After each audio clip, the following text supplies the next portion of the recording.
What's good? We are back. We are back. We are back. Black Fortunes. We are on chapter 12. Black Cleopatra. Winter 1884. Philadelphia, Pennsylvania. On a wintry evening in 1884, couriers, mounted on horses and dressed in top hats and coats, cantered through the streets of Philadelphia's 7th Ward. They cut through winds that tore at their faces and rattled the branches of trees lining the streets as they went from house to house knocking on doors. When the residents answered, the messengers placed an envelope in their hands. The 7th Ward of Philadelphia, one of America's first free black neighborhoods, had been founded by freed slaves in the 18th century and now contained more than 6,000 black residents, many of them recent immigrants from former slave territories. The area, colloquially known as the Colored Colony, was a framework of residential streets that stretched from the city center to the mouth of the Schuylkill River. Until the late hours of the evening, its porches and sidewalks were filled with black men, women, and children socializing or coming to or from work or errands. The envelopes that were delivered protected a smaller envelope within them, which, when opened, revealed a card with crisp lettering. The card announced the wedding of Hattie, the eldest daughter of Charles Elias, the upcoming spring at the First Union Baptist Church. The men and women of the settlement were both surprised and excited to receive the invitations, as weddings were not a common event. More than half of the 4,000 adults in the settlement were in common law marriages, cohabitated with lovers, or were lifelong bachelors and bachelorettes. Such engagements were a remnant of plantation life, where enslaved people rarely married, as they needed the consent of their owners to do so legally. The colony was buzzing in anticipation as the day of Hattie Elias's wedding approached. It was to be one of the most remembered events in the colored colony, one invitee remembered. The Eliases were a family of 11 headed by Charles Elias, a caterer, and his wife, Mary. They lived in a 3-story townhouse on a street inhabited by the settlement's wealthiest black residents: doctors, dentists, preachers, lawyers, and undertakers. Neighbors considered them fairly well-to-do, but not wealthy. As a caterer, Elias was respected as an artisan in one of black America's oldest trades. Beginning in the late 18th century, freed people who had worked as cooks on plantations took up catering. It became one of the first businesses in America whose proprietors included a substantial number of blacks. As a result, caterers, even years after slavery ended, enjoyed a special, almost honorific status within black communities. Elias labored to move his family to a wealthy block and place himself among the top caterers in the colony. Hattie's wedding, with any luck, would mark the ascension of the Eliases as one of the leading Negro families in the colony. As the wedding approached, Elias planned an impressive menu for the reception that would follow the nuptials. A spread of pickled vegetables and eggs, soup, fowl, and baked ham would be served, followed by a wedding cake. A confection of flour, butter, sugar, molasses, and fruit covered in white icing. It was to be a Baptist wedding, so there would be no drinking or dancing, making the food second in importance only to the bride herself. There was no concern in that regard. Like all the Elias daughters, Hattie had both appealing looks and evident refinement. The Elias children were slender with a sandy-colored complexion like their mothers. They had also inherited what many considered their father's best trait: almond-shaped brown eyes that he liked to attribute to having Indian blood in them.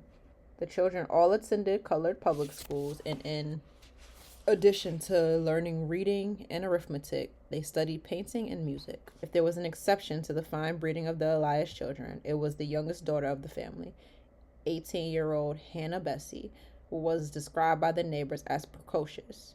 She had never been in any real trouble, but had a reputation for seeking attention, which could have been attributed to her youth. The streets were brimming with pink, purple, green, and red in the spring of 1885, as the shad bush, sugar plum, and hawthorn trees growing along the sidewalks of Philadelphia streets began to bloom. On a warm evening, nearly 1,000 guests filed into the chapel of First Union Baptist Church for Hattie Elias's wedding. It was one of the largest churches in the settlement, 2 stories with a stone exterior, pitched roof, and stained glass windows trimmed with red stucco. Candles lit up the sanctuary as attendees filled the pews and balcony. Hattie wore a white dress with lace and satin, which her father had commissioned just for the occasion.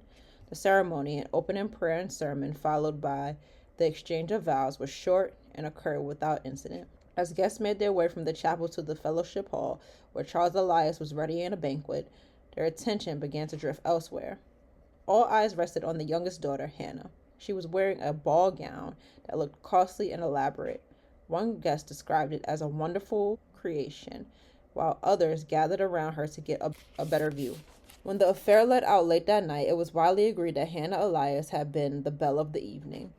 Not much more was made of Hannah's dress until several days later, when a group of police officers arrived unexpectedly at the Elias house looking for Hannah. They held in their hands a warrant for her arrest for larceny from her employer. Hannah worked in the home of a wealthy white woman in North Philadelphia who had heard about the dress that Hannah had worn to Hattie's wedding and concluded that Hannah had borrowed the dress from her without consent. The officers arrested her on the spot and took her to the Button Street police station, where they placed her in a holding cell to await trial. That evening, she went before the judge and was convicted of larceny and sentenced to 4 months in Monomincing prison in South Philadelphia. A horse-drawn wagon arrived at the police station to transport Hannah Elias to Myomincing prison. An officer placed her in the back of the covered wagon as the coachman settled into the driver's seat and grabbed the horse's reins. As the carriage galloped along the dirt and cobblestone streets, Elias sat in the dark contemplating what awaited her. When they came to a stop, she was removed from the wagon and taken into a compound bounded by a stone wall. In front of her, she saw a building made of white stone with a guard tower rising from its center and barred windows looking out onto the fenced grounds. She had arrived at Monomincing prison. Myomincing was designed to resemble the tomb of an Egyptian pharaoh. Its exterior was made of limestone with walls slanted in like those of a pyramid. Around its entrances were columns and hieroglyphic carvings. The architects of the structure had envisioned prisoners being overcome with the sensation that they were going to their death when they entered it. Elias was taken to the main entrance of the building and through a set of tall wooden doors. The entryway opened up into a cell block containing rows of rooms holding men behind iron bars.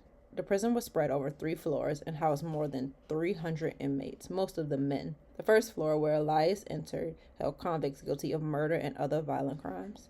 The second and third floors housed non-violent offenders. Elias was taken to a section of the second floor where the prison's 40 or so female inmates were housed. Her days inside were lonely and unmarked by activities to help her pass the time. Prisoners were kept in solitary confinement and took all their meals in the cell where they slept. Guards paced the hallways of the cell blocks, chastising inmates for speaking across the hall to one another or making noises of any sort.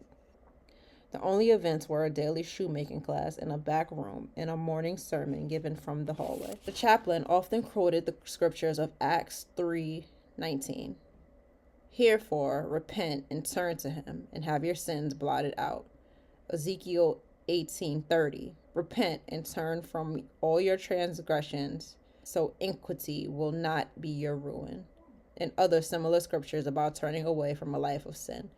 After 4 months in prison, Hannah Elias was set free. Upon receiving her walking papers, she set out for her family's home in the Negro settlement. When she arrived, her father answered the door but blocked her entry. Charles, whom Hannah had not seen since she was arrested, was still worked up over the embarrassment of her arrest.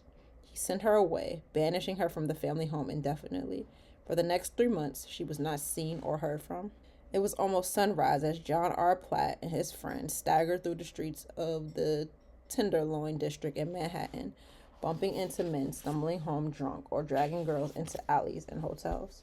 On street corners and from the entrances of homes, prostitutes in tightly laced bustiers and bonnets, topped with feathers, propositioned them as they passed by. The Tenderloin, a poor neighborhood of blacks and European immigrants, was the city's largest red light district, stretching from 23rd Street to 42nd Street in the heart of Midtown Manhattan. It was controlled by organized crime families who bribed city officials to turn a blind eye to the brothels, peep shows, saloons, and gambling joints that operated out of the row houses that lined its streets. That night, Platt and his friends had been in the Tenderloin drinking and fornicating for hours and showed no signs of tiring. Given that the men were all in their 60s, it was an impressive show of stamina. They were, however, growing bored.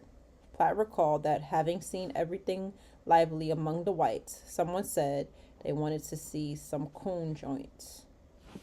Fulfilling the request fell to Platt, the group's guide for the evening.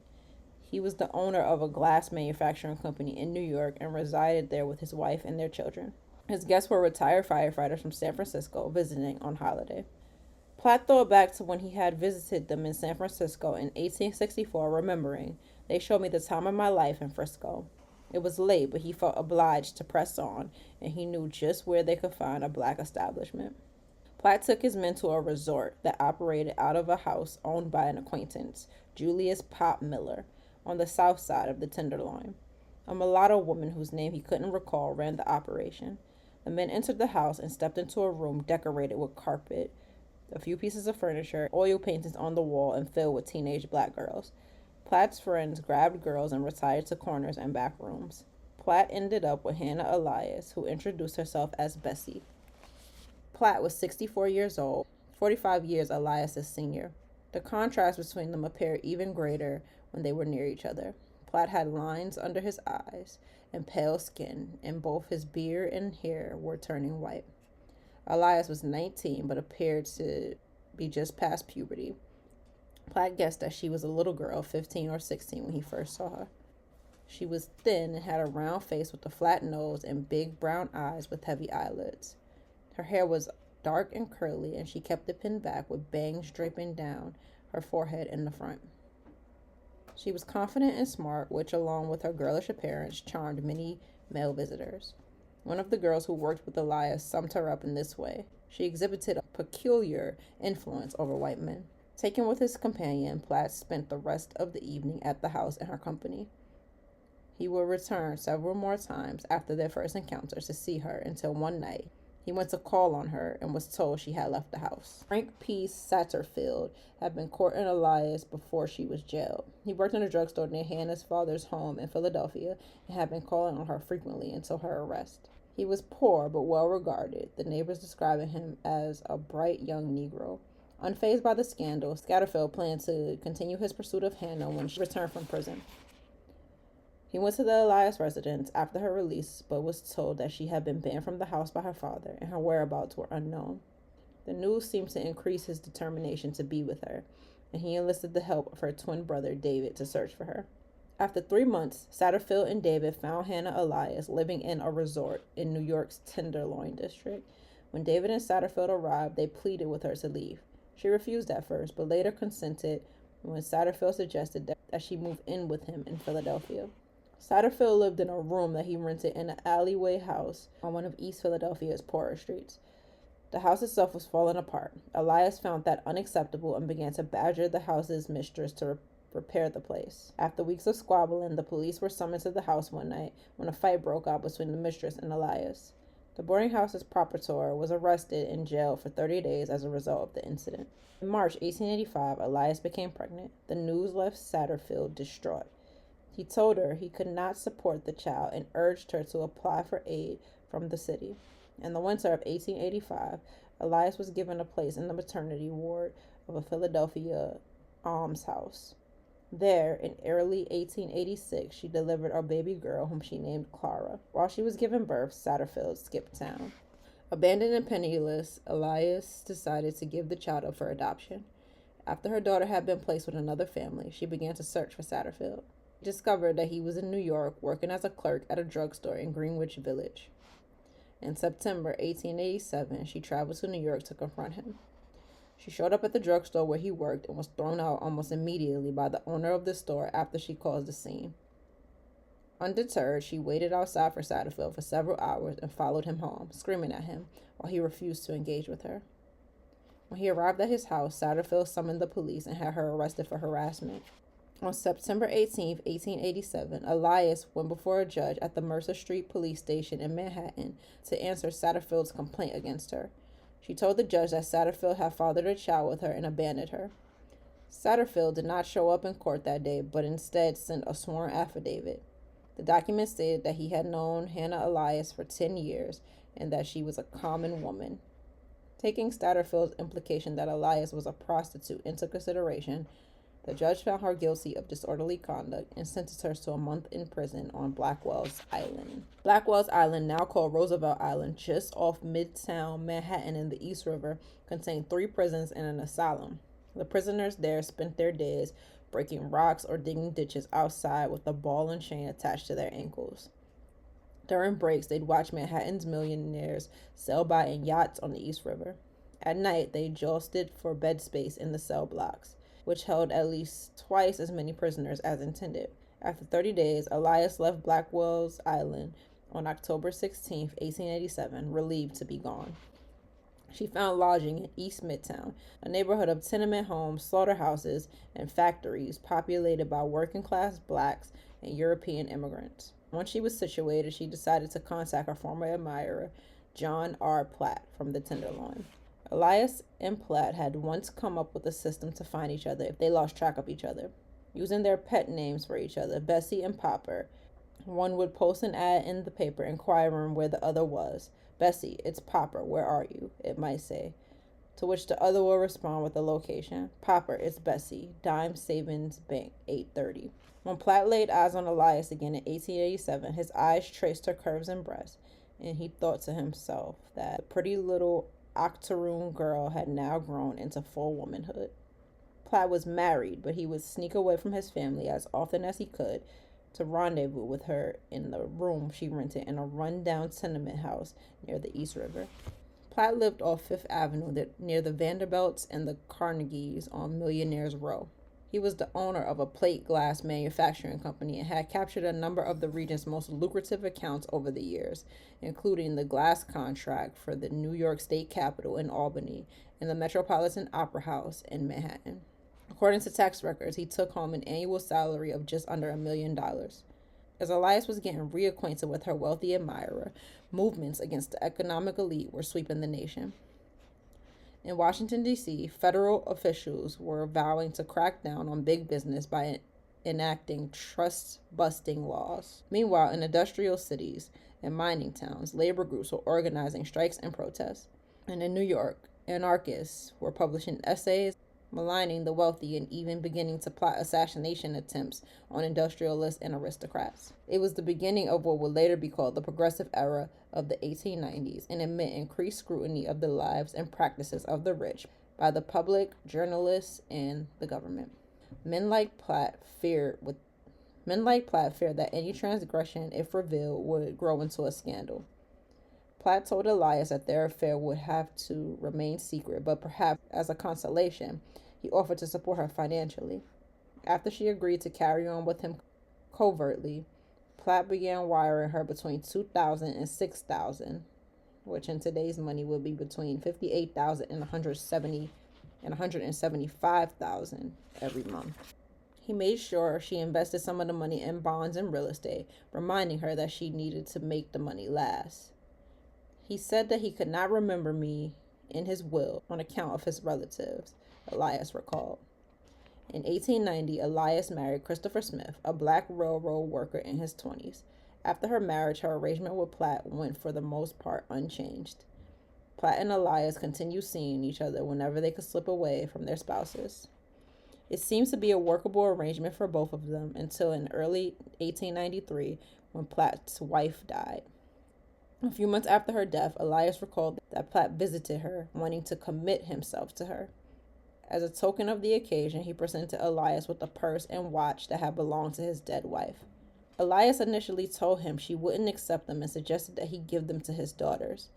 Platt was insistent. "He told me he loved me best of anyone in the world." She recalled him saying that before she accepted his offer. That year, Platt helped Elias go into business as a boarding house operator. With his help, she purchased a house near his family residence where she could rent out rooms.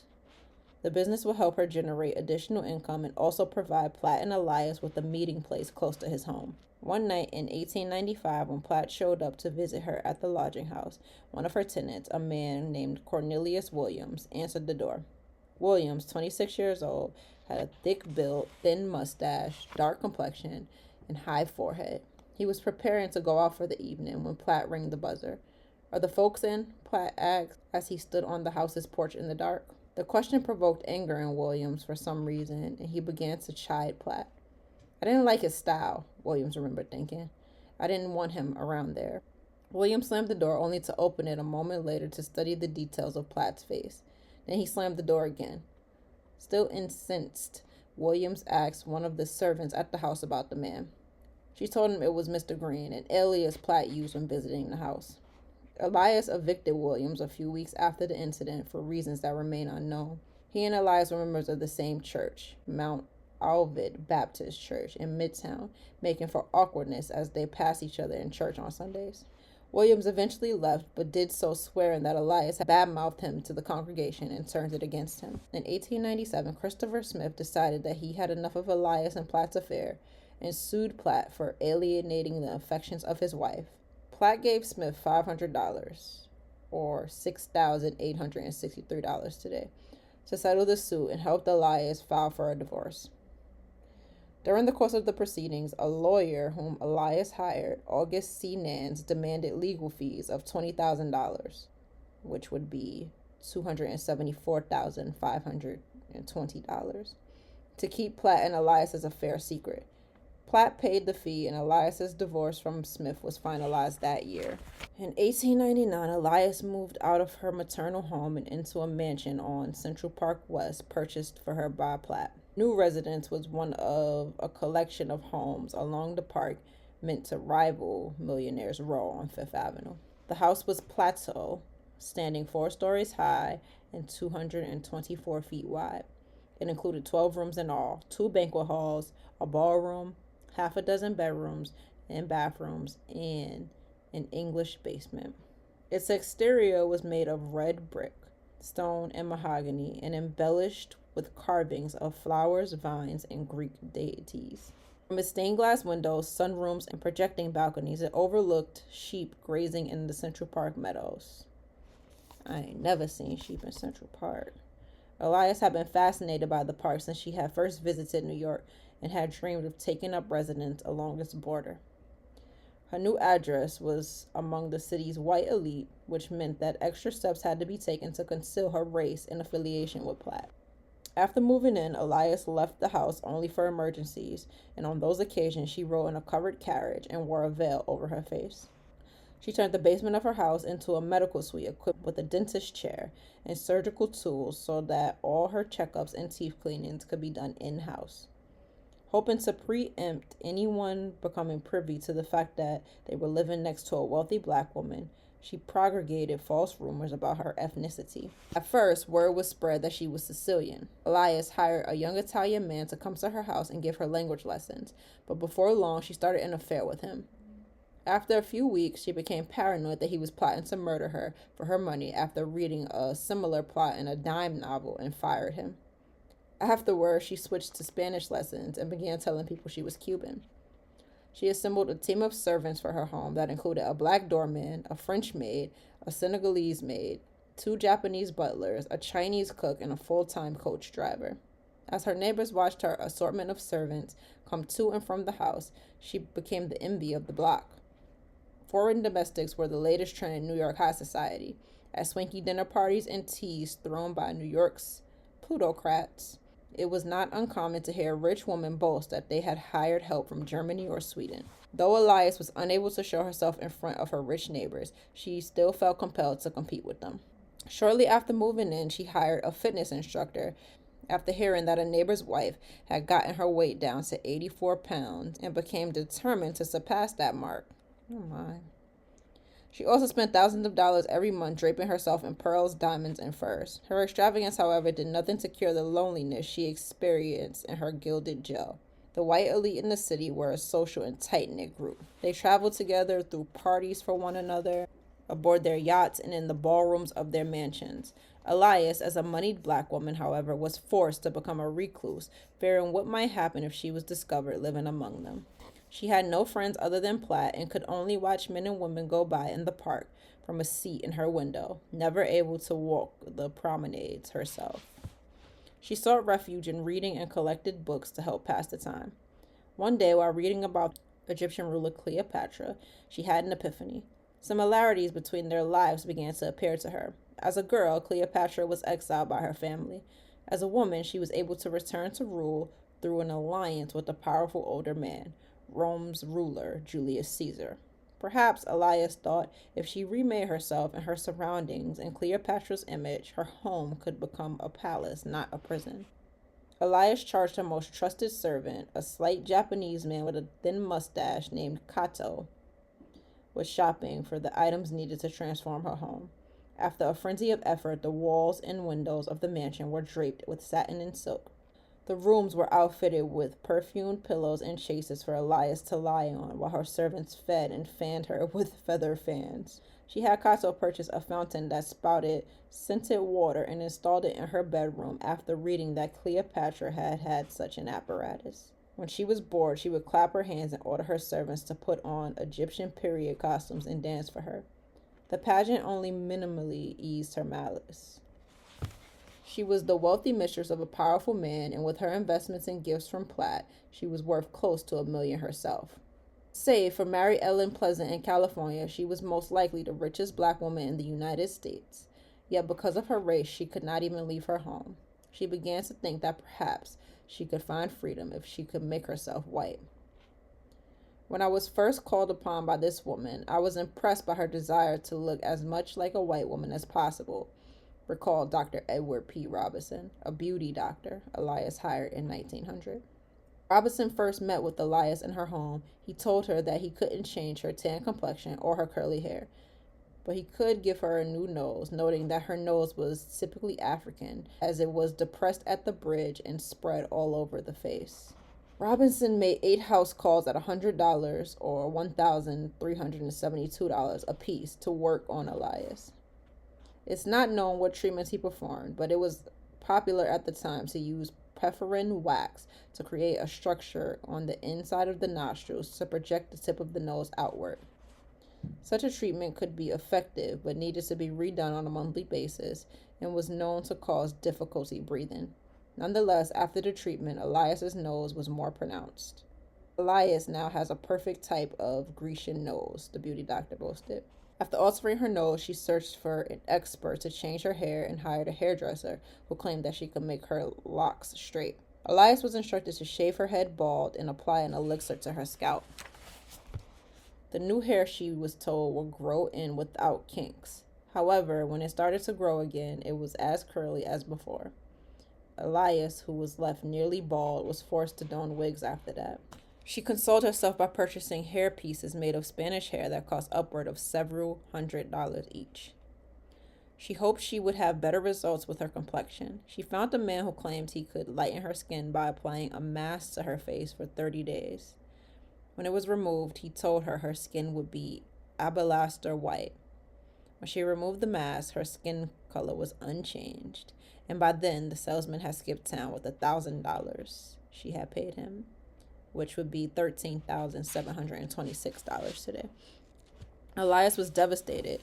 The night she removed the mask, she sent a servant to purchase a bucket of possum stew and some liquor that she called nigger gin from one of the city's black establishments. When the servant returned, she ate the stew by scooping it from the bucket with her hands while sobbing. After the meal, she got drunk and began to dance a jig, ordering the staff to join her. She carried on well into the night until she finally passed out and went to sleep. The days were mostly the same after that. She would get worked up about something, only to sink into depression and drunkenness when the excitement wore off. And she realized she could escape neither her blackness nor the walls of her mansion. That is Hannah Elias in 1903, and that was chapter 12.